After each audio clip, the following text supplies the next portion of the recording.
Hello, hello, and welcome.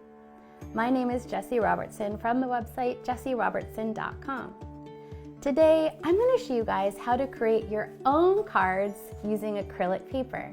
I'm going to be going over everything from what kind of paper is excellent to paint on for creating your own cards, some pre-made cards that you can buy if you don't want to fold your own, all about how to apply painter's tape to get a nice edge, and how to safely remove that tape.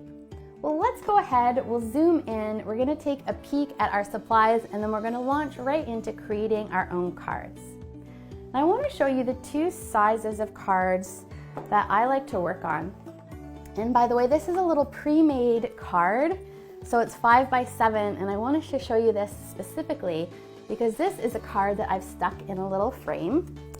These were cheap frames just off of Amazon, but they finish it really nicely.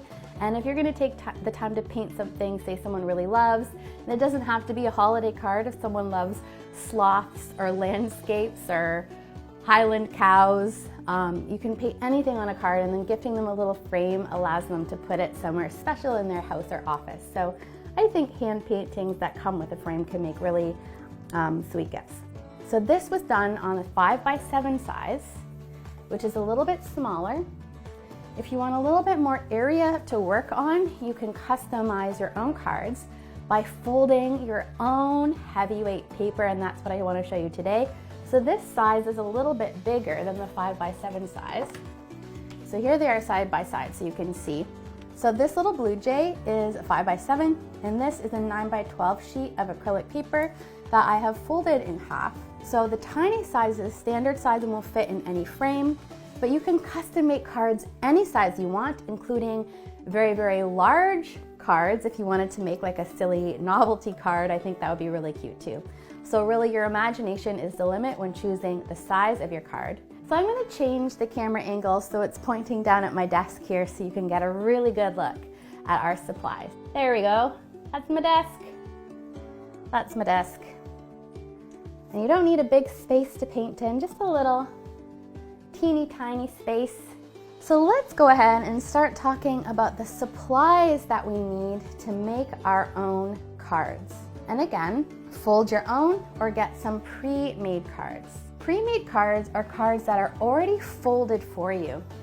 And no matter what kind of paper you're painting on, pre-made cards or folding your own, you absolutely have to make sure that you're using heavyweight paper. And this paper by Strathmore is watercolor paper, which means it's very heavyweight. It can take all of the water and the scrubbing that goes into it. It's 140 pounds, and all paper is measured in pounds, and this one's really great. You can see if I flip it on the back, it says it's cold pressed paper, 140 pounds. And the cute thing about pre-made cards is that you can also buy ones that come with their own envelope. So these cards, these Strathmore cards, which I love painting, I haven't even flattened this card, so it hasn't warped or bent at all, and it comes in an envelope that fits it. So you can just slide it on in, and then you're done. You don't have to do any folding. You can fold your own cards too, and I'm going to demonstrate folding your own card today. It gives you a bit more surface area to work with, and then you can get a really nice big area inside of your card as well. Now, one of the problems when we are working with heavyweight paper is that when we fold it and go to crease it, if you just kind of fold it with your thumb and push it down, it's going to get really warped and wrinkled at the place where we fold our paper in half. So I'm going to show you some of my favorite ways to fold this heavyweight paper. If you are working with your own paper, once again, use a nice heavyweight paper. I'm working on a size 9 by 12 inches, once again 140 pounds. This is similar, it's watercolor paper. You could also use acrylic paper. I tend to like watercolor and acrylic paper a little bit more than the multimedia paper, but some people love their multimedia paper, so it doesn't matter as long as it's designed specifically for watercolor or acrylic painting. For today's card making class, you will also need some painter's tape, a ruler, some scissors, a pencil, and I also want you to make sure you have a blow dryer. So this blow dryer is going to feature in after you paint on your card, no matter what you're painting on your card. This will help you really safely remove the painter's tape by melting the glue before we tear it off. Okay, let's start making our card. If you're following along with me, rip a piece of your acrylic paper out of the pad. We want it free, just floating here on our desk. So rip your acrylic paper out of the pad. And then we're going to do our first little bit of folding and tearing on our card. Now typically, if you're buying paper from a book, it will have a perforated edge or an edge that allows you to tear off your painting from where it was bound in the book. So if you have this kind of paper, we are going to need to tear this off. And even with this perforated edge, you can risk tearing your paper. So what I recommend is getting into the habit, always when working with heavyweight paper, is to fold it first, and not just one way.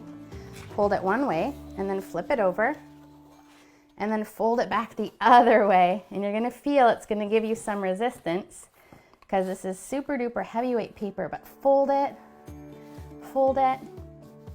Here you can crease it with your thumb. We've got that pre-made perforated edge. But I have ripped so many pieces of paper because I didn't do this extra bit of preparing, folding the crease. And I don't want you to waste your paper. It's precious. Okay, so I have folded along this edge and it's helped give me a tear, a little bit of a score, a crease on both sides. And now we can safely and effectively rip this off. Still go nice and slow for me. Tear, tear, tear, tear, tear. And one of the most beautiful things about tearing sheets your own size is look at that lovely kind of beveled edge where you can start to see the grain and texture of the paper along where we tore along the crease. Once you have your paper safely out of the book, you want to fold our card. So our cards are going to open like this. So I want to crease my paper and make sure before I tape it up that my card is opening the way I want. So here I've got a nice clean fold on my card, so there's no creases. And the way I get this nice clean fold is by scoring the paper first. It's by scoring the paper first. I'm going to score my paper with scissors today. You can get an even cleaner edge if you use an X-Acto blade, like an even cleaner fold. When you're using an X-Acto blade, they're a lot sharper, so you've got to go really slowly to make sure you don't cut all the way through. So I recommend practicing with scissors first, and then you can upgrade to an X-Acto blade for creasing your paper. No matter what size of paper you're working on, before we fold our paper in half, we want to find center. Now my paper is 9 by 12 inches, so 6 inches should be the halfway point, and I'm going to give myself 2 little marks with my pencil. We're going to score, and then we're going to fold. So you might be working on a different size paper than me, and that's okay. Just grab a ruler. We'll do one at the bottom edge and one at the top edge. So it looks like mine's just 1 millimeter less than 12 inches, which is a pain in the butt. So I'm going to come just shy of 6 inches here. Okay, there we go. Now you could also do one in the middle if you want to. Let's come to the top of our card. Let's line up our ruler. Line it up, line it up. Once you've got it measured, we'll set our ruler aside and we're gonna score. Oh, no, we still need this. We're gonna score straight down the center. So I'm gonna line up my marks and I'm gonna score this today with my scissors. My scissors have a really fat tip, so it's gonna make a fairly substantial score, but this will ensure we don't cut right through. So here I go. I'm gonna push in just a little, and you feel just how heavy duty this paper is. Like, you'll have a little pilling from the width of your scissors, and that's good. I'm gonna do it a couple times. I like having a good score to work with. So here's the score that we've made. So I've scored my paper, and there it is. And we can fold this paper now. If you like the look of that slightly beveled edge, keep the fold. If you've used scissors, you're gonna get some of that kind of pretty beveled edge texture. If you don't like the beveled edge texture, then you can just fold your card the other way. And now we can safely crease it with our hand or our ruler. Just run it down and ta-da! Our card is gonna lay nice and flat without creases along the spine. Let's get to the second part of making our cards, which is gonna be taping them up. Now, when we tape up our cards, I like to slide some shiny plastic underneath. So this is a piece of, this was like a garbage bag thing. So I've cut it to size. I'm gonna slide it inside of my card. This ensures that if I paint right to the edge of my card, I'm not gonna get paint on the inside of the card where you put your writing. And it also gives me something if I want to create that nice white border around the edges. This gives me a little something to tape these edges to, and that creates a lot of stability when we're painting our card. So get a shiny piece of cardboard, slide it in, and then grab your painter's tape. So here I'm going to create a border, so grab your painter's tape if you're painting along with me. Now I found that this blue tape, this is a Scotch blue painter's tape, and you can get it at Amazon or at your local hardware store. I'm going to take this tape and put it on. It's not very sticky as far as painter's tapes go.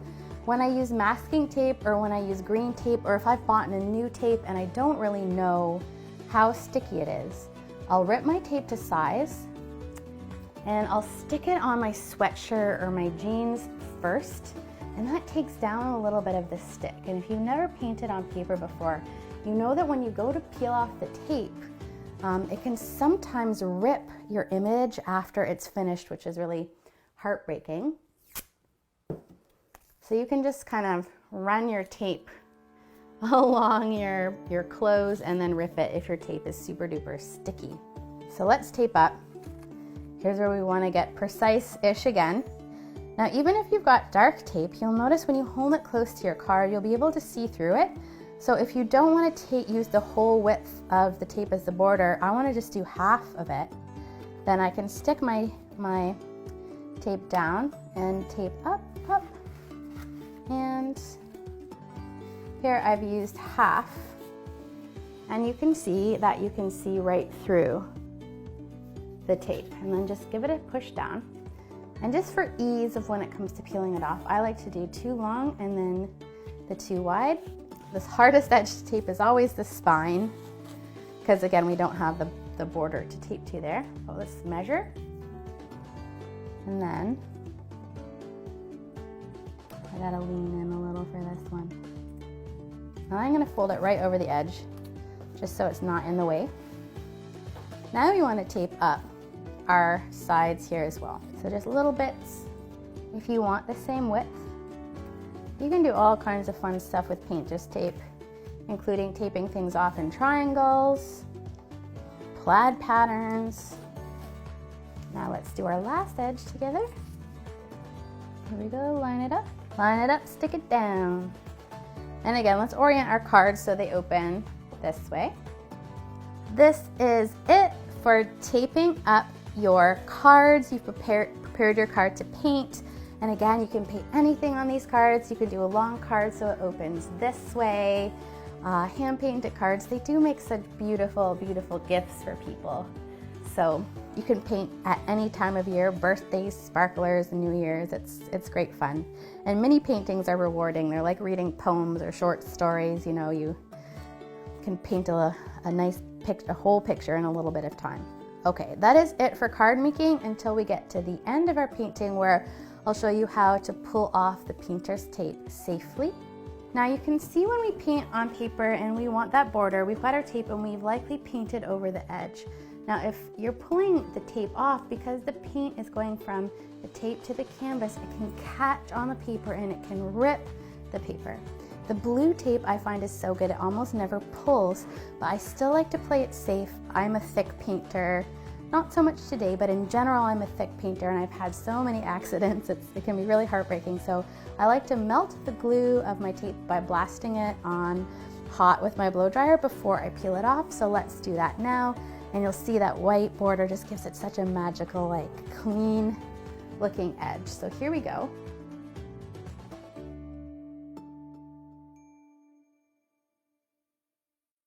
Melt that glue and then please peel that tape very, very slowly.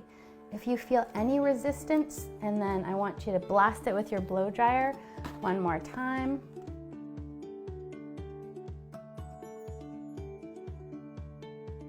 The last one. Up, up, up, up, up, up, up, up. Okay, peel it off. We finished our cards. I don't normally get any bubbles with this paper.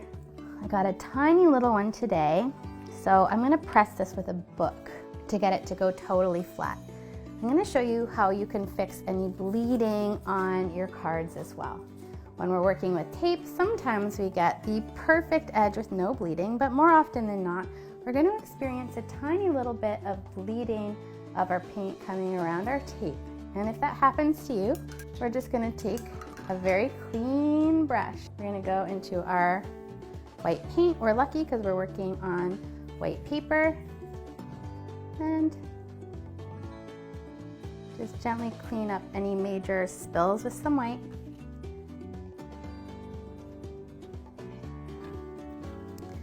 And then that's it.